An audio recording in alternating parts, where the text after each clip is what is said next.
Hello friends, आप सभी का स्वागत है आपके अपने YouTube channel GK the knowledge में। इसमें हम आज बात करेंगे हिस्ट्री की। हमारी क्लास हो चुकी है कि हिस्ट्री के बारे में हमने पढ़ा था, उसकी इंट्रोडक्शन हमने देख लिया था और इंट्रोडक्शन में भी हमने हड़प्पा सभ्यता के बारे में पढ़ा था। तो आज हम आगे की बात करेंगे, उसके विस्तार की, उसके क्षेत्रफल की, सीमा निर्धारण की, उसकी हम बात करेंगे। तो हमारा जो टॉपिक था वो चला हुआ था हिस्ट्री का टॉपिक था और हिस्ट्री में था हमारा हड़प्पा सभ्यता। हड़प्पा सभ्यता हमारी चल रही थी और हड़प्पा सभ्यता में हमने देखा था कि जो हड़प्पा सभ्यता है यह है कांस्य युगीन नगरी है, कांस्य युगीन सभ्यता है। जो हड़प्पा सभ्यता है कांस्य युगीन सभ्यता है और इस सभ्यता के बारे में हमने बेसिक बातें देख ली थी, यानी इंट्रो इसका हमने कर लिया था। तो अब हम इसकी बात करने जा रहे हैं, इसकी सीमा निर्धारण की इसकी बात करेंगे। सीमा निर्धारण व इसके विस्तार की, कि इसका विस्तार कहाँ कहाँ पर कितना कितना है, उसकी हम बात करेंगे। तो जल्दी से जल्दी जुड़ जाइए, जितने अधिक होए बच्चे जल्दी से जल्दी जुड़ें और वीडियो को शेयर करते रहें और सब्सक्राइब भी जिन्होंने नहीं किया है। तो इसकी सीमा का निर्धारण और विस्तार के बारे में हम पढ़ रहे हैं। तो शुरू करते हैं। तो भारतीय उपमहाद्वीप में भारत, पाकिस्तान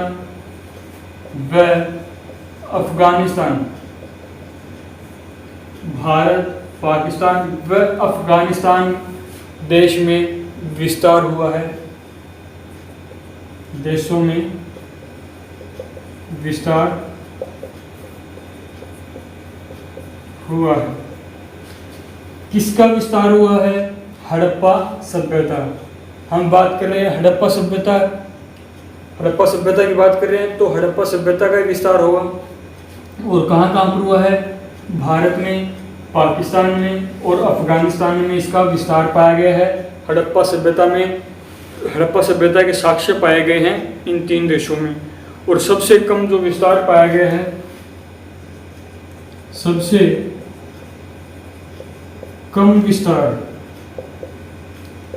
कम विस्तार जो हुआ है वो अफगानिस्तान में हुआ है। और अफगानिस्तान के सिर्फ दो क्षेत्रों में हुआ है। कौन कौन से हैं कमेंट में बताएं एक बार जल्द से जल्द। दो क्षेत्र कौन से हैं कमेंट करके बताएं। तो जो क्षेत्र हैं, पहला क्षेत्र है सुरतगई और दूसरा क्षेत्र है मुंडिशा। दो क्षेत्र हैं सुरतगई और मुंडिशा। इन दो क्षेत्रों में विस्तार हुआ है अफगानिस्तान के और ये सबसे कम विस्तार हुआ है। एग्जाम में पूछ सकता है कि सबसे कम विस्तार किस देश में हुआ है, तो आपको बताना होगा अफगानिस्तान में सबसे कम विस्तार हुआ है। उसके बाद बात करते हैं भारत में विस्तार की। भारत में इसका विस्तार कितना हुआ है? ये सिलेबस ज़्यादा है तो जल्द अपनी जो तैयारी है वो साथ के साथ करते रहिए। एग्ज़ाम नज़दीक आ चुके हैं, इसीलिए तो बात करते हैं भारत में विस्तार की। भारत में अगर विस्तार की बात करें तो इसके पूर्व से पश्चिम और उत्तर से दक्षिण कितना कितना विस्तार हुआ है और कहाँ कहाँ पर विस्तार हुआ है बात करेंगे। तो एक डायग्राम बनाते हैं थोड़ा, ये रफली एक डायग्राम होगा।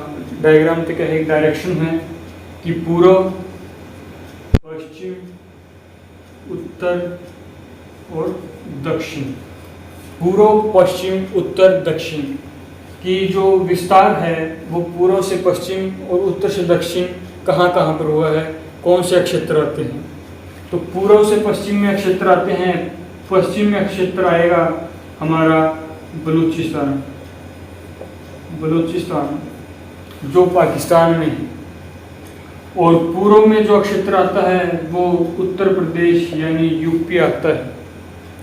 और उत्तर और दक्षिण की बात करें तो इसके अंतर्गत आते हैं जम्मू एंड कश्मीर, और दक्षिण में आते हैं महाराष्ट्र। महाराष्ट्र दक्षिण में आएगा। तो पूर्व से पश्चिम बलूचिस्तान से उत्तर प्रदेश, उत्तर से दक्षिण जम्मू कश्मीर से महाराष्ट्र, ये इनका विस्तार, हड़प्पा सभ्यता का विस्तार पाया गया है। तो बात करते हैं उत्तर से दक्षिण, इसका जो किलोमीटर, कितने किलोमीटर में विस्तार है, तो ये है 1400 किलोमीटर में। और पूर्व से पश्चिम जो इसका विस्तार है वह है 1600 किलोमीटर में, 1600 किलोमीटर में। तो बात करते हैं इसके जो विस्तार की, पूर्व से पश्चिम में इसका जो विस्तार पाया गया है वो 1600 किलोमीटर है,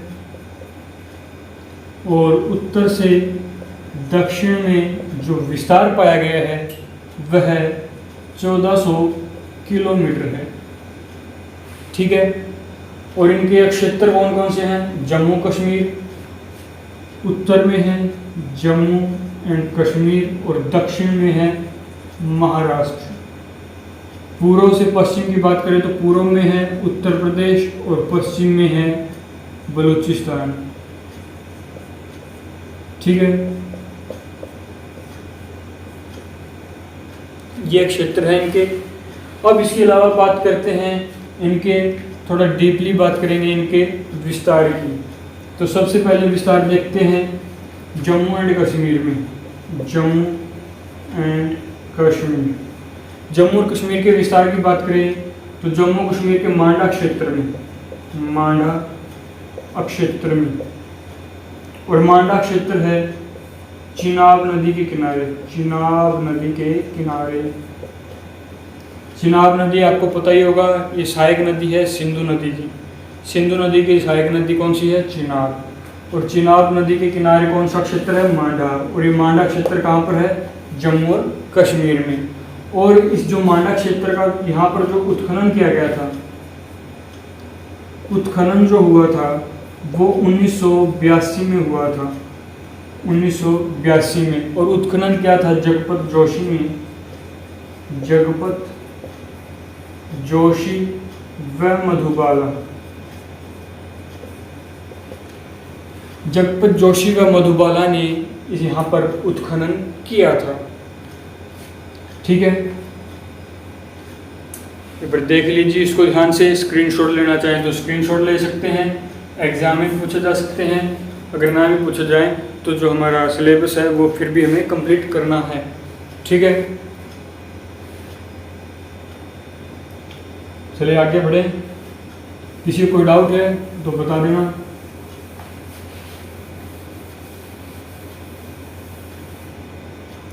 हमने बात कर ली थी जम्मू कश्मीर की, अब हम बात करते हैं महाराष्ट्र की।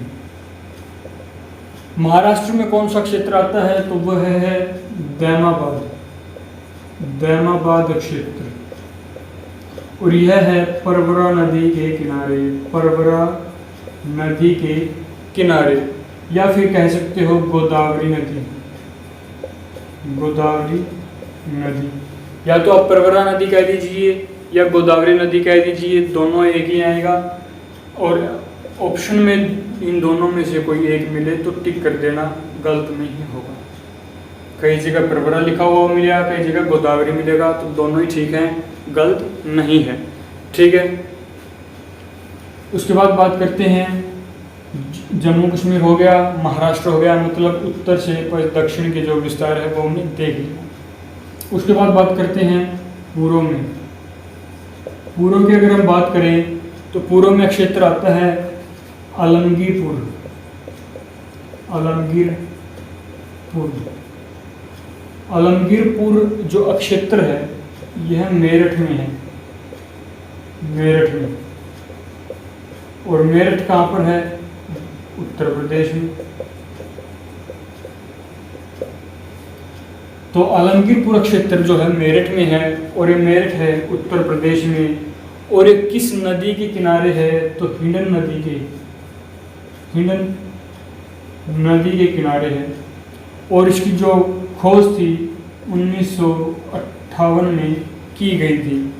और 1958 में खोज की गई थी और खोज करने वाले थे यज्ञदत्त शर्मा। यज्ञदत्त शर्मा ने इसकी खोज की थी। तो आलमगीर पूरा क्षेत्र है जो मेरठ में है, मेरठ उत्तर प्रदेश में है। उत्तर प्रदेश में किस नदी के किनारे है? हिंडन नदी के किनारे है। और 1958 में जो इसकी खोज की गई थी यज्ञदत्त शर्मा ने की थी। ठीक है, इसके बाद बात करते हैं पाकिस्तान के बलूचिस्तान की।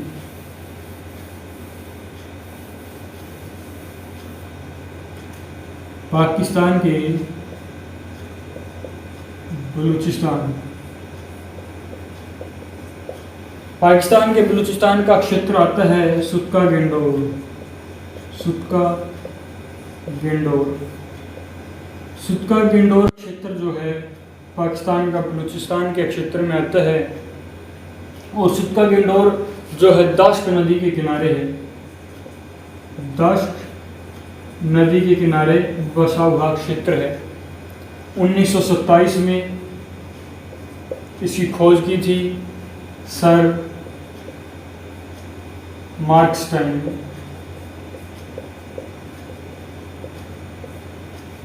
सर मार्कस्टाइन ने इसकी खोज की थी 1927 में की थी।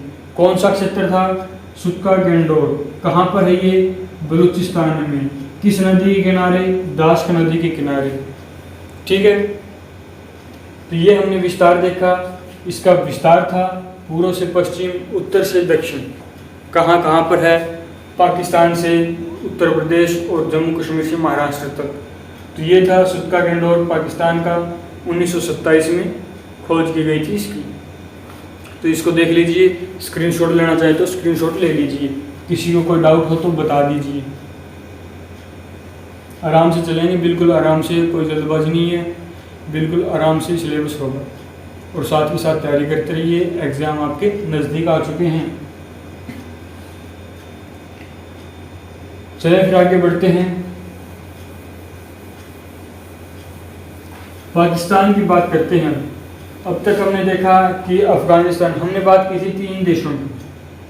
3 देशों में विस्तार है इसका, भारत, पाकिस्तान और अफ़गानिस्तान। भारत, पाकिस्तान, अफ़गानिस्तान। अफ़गानिस्तान हमने देख लिया, इसकी सिर्फ 2 क्षेत्र थे, सूरतगढ़ और मुंडिशा।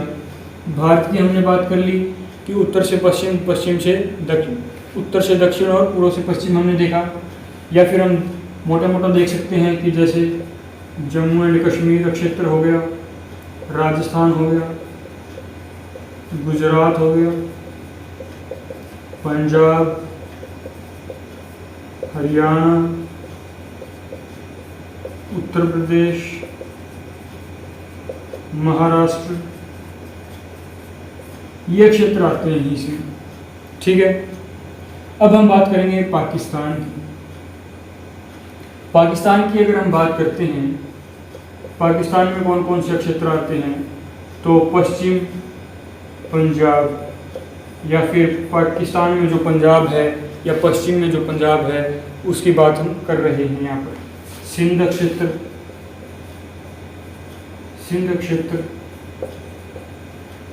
जो सिंध क्षेत्र है उसकी बात हम कर रहे हैं। और इसके अलावा जो थर्ड हमने देखा बलूचिस्तान।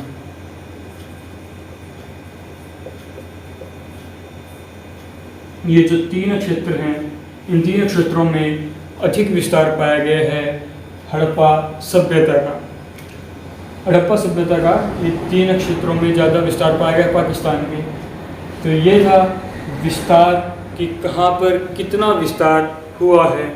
उसके अलावा कुछ एक बातें रहती हैं वो नोट कर लीजिए। तो सबसे पहले उसमें बात आती है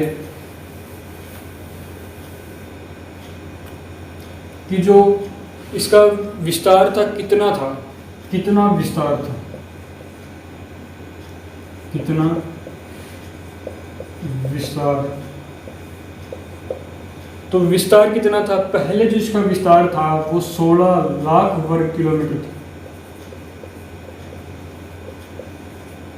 हड़प्पा सभ्यता जो बसी हुई थी 16 लाख वर्ग किलोमीटर क्षेत्रफल में बसी हुई थी। तो इसका जो क्षेत्रफल है, इसका जो विस्तार है वो 16 लाख वर्ग किलोमीटर था। इसका जो क्षेत्रफल था, एरिया कह सकते हो, एरिया।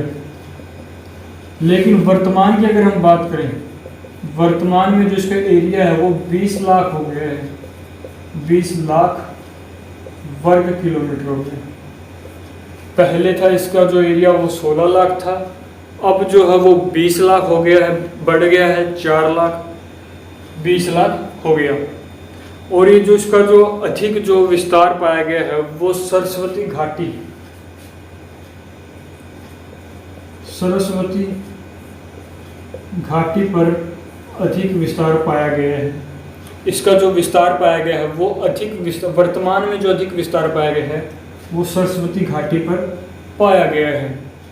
ठीक है, 16 लाख वर्ग किलोमीटर। और इसका जो है समुद्री जो तट भी है, समुद्री तट भी है, और वो कितना है, 1300 किलोमीटर समुद्री तट है। इस सभ्यता के पास 1300 किलोमीटर का जो है समुद्री तट भी था, समुद्री तट भी था इस सभ्यता का 1300 किलोमीटर तक का। ठीक है, ये तो कुछ बेसिक पॉइंट कि 16 लाख वर्ग किलोमीटर इसका पहले विस्तार था, इसका क्षेत्रफल था, जो बढ़कर 20 हो गया। बाद में इसका जो समुद्री तटीय रेखा थी वो 1300 किलोमीटर इसके पास थी, और अधिक विस्तार सरस्वती घाटी में पाया गया है। तो ये था इसका विस्तार, इसकी सीमा का निर्धारण, इसका क्षेत्रफल। तो आज की वीडियो में इतना ही, कल मिलेंगे एक और नए वीडियो के साथ। धन्यवाद, जय हिंद।